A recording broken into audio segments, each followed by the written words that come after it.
அனைவர் மீதும் இறைவனுடைய சாந்தியும் அன்பும் உண்டாவதாக. இன்னைக்கு மிகப்பெரிய ஒரு கொலை சம்பவமே நடந்திருக்குன்னு சொல்லலாம். கிட்டத்தட்ட 400 அப்பாவி மக்கள் இறந்து போயிருக்கிறாங்க. மத பிரச்சாரத்தினால், அதாவது மூட மத பிரச்சாரத்தினால் இப்படிப்பட்ட சம்பவங்கள் நடந்திருக்கு. மகாவிஷ்ணு மாதிரி அதை ஒட்டி பல்வேறு சம்பவங்கள் நடந்திருக்கு. தமிழ்நாட்டுல யானை இறந்து போனதுக்காக நம்ம எச்ராஜா அழுதது.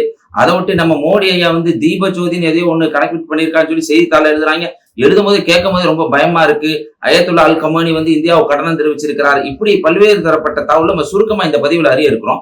பாத்தீங்கன்னா கென்யாவில் இருக்கக்கூடிய ஷகாஹோலா அப்படிங்கிற ஒரு பகுதியிலங்க, இந்த பகுதியில அங்க இருக்கக்கூடிய அரசியல்வாதிகள், தலைவர்கள், இவங்க எல்லாருமே தீவிர மத போதகர்களா இருக்கிறாங்களாம். எது தான் கொள்கை எடுத்துக்கிட்டாங்களோ அதை தீவிரமா பிரச்சாரம் செய்யக்கூடியவங்களா இருக்கிறாங்களாம். இப்படி இருக்கக்கூடிய இந்த பகுதிகளில் அங்க இருக்கக்கூடிய ஒரு மங்கான்சி, அவர் பேரே ஒரு மாயத்தான் இருக்குது. இவர் என்ன பண்றாருன்னு சொன்னா, கடவுளை பார்க்கணுமா, அப்போ ஒரு தவம் இருக்கணும், வாங்கப்பான்னு சொல்லி காட்டுக்கு கூட்டிட்டு போய் உண்ணா நோன்பு, அதாவது என்ன அர்த்தம்னா சாப்பிடாமே நீ இருக்கணும், சாப்பிடாம இருந்தேன்னா கடவுள் உன்னை பாத்துருவாருப்பா அப்படின்னு சொல்லி அந்த அப்பாவி மக்களை தேர்ந்தெடுத்திருக்காங்களாம். இன்னைக்கு அந்த அரசாங்கம் அது குறித்து ஆய்வு செய்யும் போது ஒரு அதிர்ச்சிகரமான தகவலையும் சொல்றாங்க. என்னன்னா, யாரெல்லாம் பலகீனப்பட்டு இருக்காங்களோ, யார் சொன்னவன நம்புறாங்களோ, இப்படிப்பட்ட மக்களா இந்த தேவாலயத்துல தேர்ந்தெடுத்திருக்காங்க. அப்படி தேர்ந்தெடுத்து என்ன பண்ணிருக்காங்க சொன்னா, காட்டுக்கு கூட்டிட்டு போய் அங்க வச்சு உண்ணா நோன்பு இருந்தா தப்பா நீங்க இறைவனை பார்க்க முடியும் அப்படின்னு சொல்லி இருக்க வச்சு அவங்க கிட்டத்தட்ட 400 பேர் கிட்டத்தட்ட அந்த பகுதியில இறந்து போயிருக்காங்க. காடையே இன்னைக்கு அந்த அரசாங்கம் எடுத்து நோண்டி பார்க்கல. நோண்ட மனித உடலுக்கு வந்துகிட்டே இருக்குது அப்படிங்கிற செய்தி கிடைச்சிருக்கு. இதுல வேற அவங்க நிறுவனத்தினுடைய பேரு good news international, bad news வச்சுக்கிட்டு குட் நியூஸ் இன்டர்நேஷனல் அப்படின்னு பேர் வச்சிருக்கக்கூடிய செய்தி இன்னைக்கு நமக்கு கிடைச்சிருக்குங்க. அப்ப உங்களுக்கு நான் டவுட் வரலாம், பாய் நீனு தானே பாய் நோன்பு வைக்கிற, என்ன பாய் நீ என்ன சமாளிக்கிறியா அப்படிங்கிற மாதிரி உங்களுக்கு கேள்வி வரலாங்க. நீங்க கவனிக்கணும், இஸ்லாத்துடைய நோன்பு எப்படின்னா, நீங்க நோன்பு வச்சிருக்க சமயத்துல, ரமலான் மாத்திர முஸ்லீம் நோன்பு வைப்பாங்கல்ல, நோன்பு வச்சிருக்க சமயத்துல ஒரு தட்டு சோறு கூட தெரியாம மறதியில திருட்டாருன்னு சொன்னா அதுக்காக நோன்பு முடிக்க வேண்டிய அவசியம் இல்லை. இறைவனால் கொடுக்கப்பட்ட அருளா சொல்லப்படுது. இது சொல்ல வரக்கூடிய தகவல் என்னன்னு சொன்னா, இஸ்லாத்துல இறைவனை பார்க்க வேண்டுங்கிற ஒரு அம்சம் பெரிய அம்சமா சொல்லப்படுது. அதுல மாற்றுக்கிறதே கிடையாது.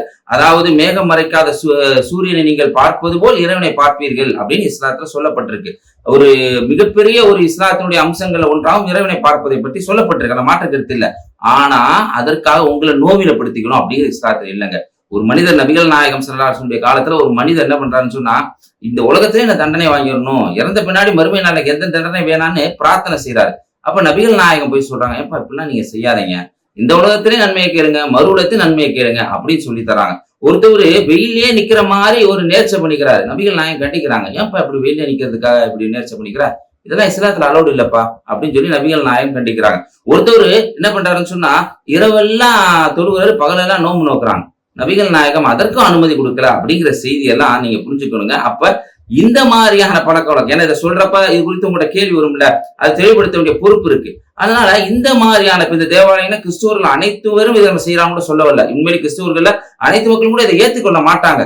அதாவது இந்த மாதிரி போலி சாமியார்கள் வச்சுக்கோங்களேன், இந்த மாதிரி போலி சாமியார்கள் செய்யற இந்த விஷயம் தான் மக்கள்ல பெரிய ஒரு மூட நம்பிக்கையில கொண்டு போய் விட்டுருந்தேன். கிட்டத்தட்ட 400 பேர் இறந்து போயிருக்கிறாங்க அப்படிங்கிறத இந்த தகவலை நம்ம சொல்லிக்கொள்றோம். அதே மாதிரி இறைவனை காண வேண்டும் என்பதற்காக இஸ்லாம் சொல்லக்கூடிய வரையறை இலக்கணம் என்னன்னா, இறைவன் வகுத்து தந்த அந்த சட்டத்தின் அடிப்படையில் நீங்க செயல்பட்டீங்கன்னா நீங்க இறைவனை காணலாம் அப்படிங்கிறதாங்க இஸ்லாம் சொல்லக்கூடிய தகவலாக இருக்குது. அதோட சேர்த்து நம்ம நாட்டிலையும் இந்த மாதிரியான சம்பவங்கள்லாம் நடக்குதுங்க. என்னன்னா, எச்ராஜா அவர்கள் சொல்லவே தேவையில்லை, அவ்வளவு அன்பானவர், பண்பானவர், பேசுறப்ப எப்பயுமே வெறுப்போடத்தான் பேசுவாப்ல. இவர் கடந்த சில தினங்களுக்கு முன்னாடி ஒரு சுப்புலட்சுமின்னு ஒரு யானைக்குட்டி என்ன பண்ணுதுன்னு சொன்னா, கோயில்ல இருந்து தீயில காயம் ஏற்பட்டு இறந்து போச்சு. அதுக்காக போட்ட பதிவை பாருங்க. அதையா இறந்து போயிட்டீங்க, சாந்தி அடையணும், அப்படி இப்படின்னு கவலைப்பட்டு பேசுறாரு. சரி, ஓகே, அது அவங்களும் நம்பிக்கையும் கூட வச்சுட்டு போயிடலாம். ஆனா அதை தொடர்ந்து என்னென்ன பதிவு வருதுன்னு சொன்னா, இன்னொரு யானை இன்னொரு பகுதியில் இறந்து போனவன இந்து மகாசபை சார்பில், அதான் இந்துக்கள் சம்பந்தப்படாத, இந்துக்கள் விரும்பாத இந்த இந்துத்துவாவை சேர்ந்த இந்து மகாசபையிலிருந்து ஒரு கடிதம் வருது. இப்படி யானைகள் இறப்புது என்னன்னு சொன்னா ஒரு அபசமான மாதிரி, நாட்டினுடைய தலைவர் இறக்க போறாங்க அப்படின்னு பேர் எனக்கு தூக்கி வாரி போட்டுருச்சு. எந்த தலைவரப்பா நீங்க சொல்றீங்க, யார சொல்ல வர்றீங்க? நம்ம தமிழ்நாட்டினுடைய முதலமைச்சர் மு.க. ஸ்டாலின், நம்ம நாட்டினுடைய பிரதமர் மோடி அவர்கள், எல்லாரும் தெரிஞ்ச விஷயம். யார சொல்ல வர நீனு? பல தலை உருள போதுங்கிற மாதிரி சொல்ற, எனக்கு பயிர்னு வருது. உருள போதா இல்ல நீங்க வேற ஏதாவது இதுக்குள்ள ஏதாவது உள்கூத்து இருக்கா அப்படிங்கிற பயமும் நம்மளுக்கு வந்திருக்கு. வெகுஜன மக்களுக்கு இந்த பயம் வந்திருக்கு. நம்மகிட்ட இது கேள்வியா எழுப்பியிருக்காங்க அப்படிங்கிறத நம்ம புரிஞ்சுக்கணும். எப்படி அங்க ஒரு மூட நம்பிக்கை வந்துச்சோ அதே மாதிரி இங்கேயும் ஒரு மூட நம்பிக்கை இன்னைக்கு விதைக்கிற ஒரு வேலையில ஈடுபட்டு இருக்கிறாங்க. ஆனா இந்த சமயத்துல அந்த கென்யாவில் இருந்த மத தலைவர்கள் எப்படி பொறுப்பற்று இருந்தாங்களோ அது மாதிரி நம்மளுடைய தலைவர் இருந்துடக்கூடாது அப்படிங்கிறது மக்களுடைய கோரிக்கையா இருக்கு. அப்படிதான் இருக்காங்களா அப்படின்னு கேட்டீங்கன்னா அப்படிதான் இருக்காங்க. நீங்க பாத்தீங்கன்னா நம்ம நாட்டினுடைய பிரதமர் ஒரு கண்ணுக்குட்டிய இன்னைக்கு எடுத்து தீப ஜோதி அது இணைக்கப்பட்டிருந்தவனு பேரை கேட்டோம் நான் பயந்துட்டேன். எப்பா ஏற்கனவே அவர் உலக நாட்டுல போய் இந்தியாவை அவமானப்படுத்திக்கிட்டு இருக்காரு, இதனால இந்தியருக்கு பெரிய ஒரு கெட்ட பேர் இருக்குது. தீப ஜோதின்னு போட நான் பயந்துட்டேன். அப்புறம் பார்த்தா ஒரு கண்ணுக்குட்டியை நான் வளர்த்திருக்கேன் வீட்டுல, அதுக்காக பெட்ஷீட்டை போடுறது, அதோட ஒரு கட்டி பிடிக்கிறது என்ன, ஒரு முத்தம் கொடுக்கறது என்ன. ஐயா இந்த மணிப்பூரை போய் பாத்தீங்களா, லான்ச்சர் குண்டு போட்டுட்டு இருக்காங்க, ட்ரோன்ல குண்டு போட்டுட்டு இருக்காங்க, இவ்வளவு பெரிய இது இருக்குது, நீங்க இன்னும் போய் அங்க பார்க்கல, ஒண்ணுமே பேசல. இது நியாயமா அப்படிங்கிறது மக்களே சிந்திச்சு பார்க்கணுங்க. இது இல்லாம அப்படியே அயோத்தியில பாத்தீங்கன்னா இன்னைக்கு அங்க அயோத்தியில இருக்க கோயில்ல அந்த கோயிலுக்கு பகுதியில பராமரிச்சுக்கிட்டு இருந்த கூட்டி பெருக்கிட்டு இருந்த ஒரு பெண்மணி 20 வயசு பெண்மணிய கற்பழிச்சிருக்காங்க. தொடரா இப்படி அசிங்கமான காரியத்தை செஞ்சிருக்கிறாங்க. அதுக்கான வழக்கு கடந்த மாசம் 15 நடந்து இப்பதான் அதுக்கான எஃப்ஐஆரே போட்டிருக்காங்க அப்படிங்கிற தகவலும் நம்மளுக்கு கிடைச்சிருக்குங்க. இவ்வளவு மோசமா இருக்கீங்களே. ஆனா முஸ்லீம்கள் மேல மட்டும் வழக்கு போடுறீங்களே, முஸ்லீம் உடனே வழக்கு போடுறீங்க. உத்தரப்பிரதேசல ஒரு 2-3 சிறுவர்களுங்க பலஸ்தீனத்தினுடைய கொடியை எடுத்துக்கிட்டு ரீல்ஸ் போட்டிருக்கிறாங்க. உண்மையிலேயே அவங்களுக்கா போராடிக்கணும், குரல் கொடுத்துக்கணும். ரீல்ஸ் போட்ட உடனே அவங்க மேல பாரதிய நியாய சன்கா சட்டத்தின் அடிப்படையில், அதாவது சமூகத்தை சீர்குலைச்சுட்டாங்க, 2 பேருக்கு மத்தியில பிரிவினை ஏற்படுத்திட்டாங்கன்னு சொல்லி மைனர் பசங்க மேல இன்னைக்கு கேஸ் போடப்பட்டிருக்கு. பலஸ்தீன கொடியை வச்சு ரீல்ஸ் போட்டதுக்காக வேண்டி இப்படி ஒரு கேஸ் போடப்பட்டிருக்கு. இதே உத்தரப்பிரதேசல அம்ரோஹாங்கிற மாவட்டத்துல 7 வயசு ஒரு சிறுவனை அந்த ஹில்டன்கிற ஸ்கூலினுடைய பிரின்சிபால் அடிச்சாரு, ரூம்குள்ள போட்டு வச்சிருந்தாரு. அவரை நீ தீவிரவாதி என்று சொன்னாரு, கோயில் இடிக்க போறேன்னு சொன்னாரு, மதமாற்றம் செய்ய போறான்னு சொன்னாரு, குண்டு வைக்க போறேன்னு 7 வயசு பையனை சொன்னாரு. அவர் மேல எந்த ஆக்ஷன் இல்ல, எந்த எஃப்ஐஆர் பதிவும் இல்ல.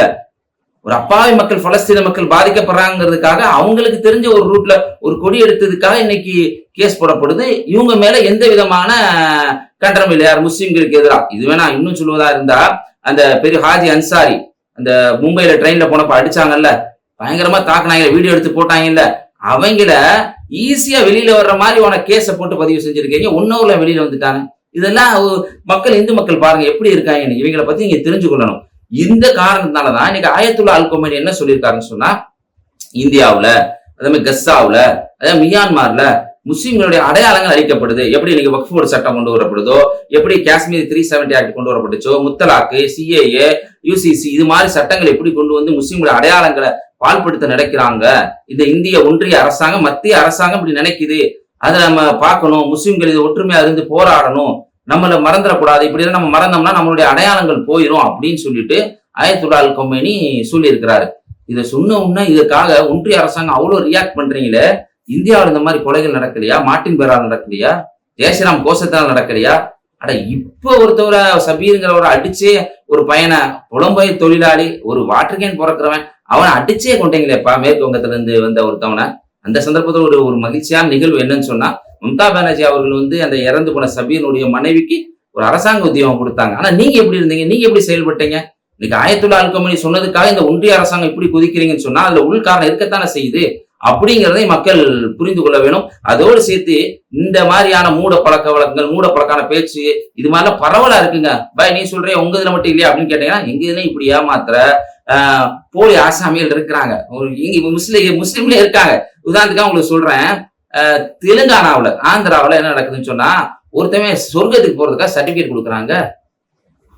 ஒரு அச்சரத்து வேடம் போட்ட ஒருத்தர், உண்மையான அச்சரத்து யாரும் பண்ண மாட்டாங்க, பள்ளிவாசலுக்கு எந்த அச்சரத்து பண்ண மாட்டாங்க, இவன் பண்றான். இல்லைன்னா ஒரு பத்திரத்தை வாங்கி 20 பத்திரத்தை வாங்கி எழுதி சொர்க்கத்துக்கு நீ ஓகே அப்படின்னு ஒரு சீல் போட்டு கொடுத்தாருன்னா அது இறைவன்ட்ட கொண்டு போய் காட்டினா சொர்க்கத்துக்கு போயிடும் அப்படின்னு ஏமாத்தி காசு பறிச்சு போலி ஆசாமிகளும் இங்கே இருக்குது. இந்த மாதிரி போலி ஆசாமிகள் எப்படி மகாவிஷ்ணு எப்படி போலி ஆசாமியோ, அது மாதிரி கென்யால இருக்க இந்த மக்கான்சி எப்படி போலி ஆசாமியோ, இது மாதிரி ஆட்கள் இருக்காங்க. இது தோல எப்படி ஆட்கள் இருக்காங்க. இவர்கள் எல்லாம் இளங்கண்டு கொள்ளணும். எங்கேயோ ஒரு யானை இறந்து போச்சுன்னா அதுக்கு இதுதான் பொறுப்பு, நாட்டுல ஏதோ கலவரம் நடக்க போகுதுன்னு சொல்ற மாதிரி ஒரு பதிவு போடுறது எவ்வளவு அபத்தமானது என்பதை மக்களை புரிந்து கொள்ள வேண்டும். இது மாதிரி உண்மையான செய்திகளை அறிந்து உண்மையை பெறக்கூடிய நன்மக்களாக இருக்கணும். இது மாதிரியான செய்தியை தொடர்ந்து அறிந்து கொள்வதற்காக மறுபக்கம் என்கிற சேனலை சப்ஸ்கிரைப் செய்யுங்க, லைக் செய்யுங்க, அதிகமான நபருக்கு ஷேர் செய்யுங்க. அஸ்ஸலாம்.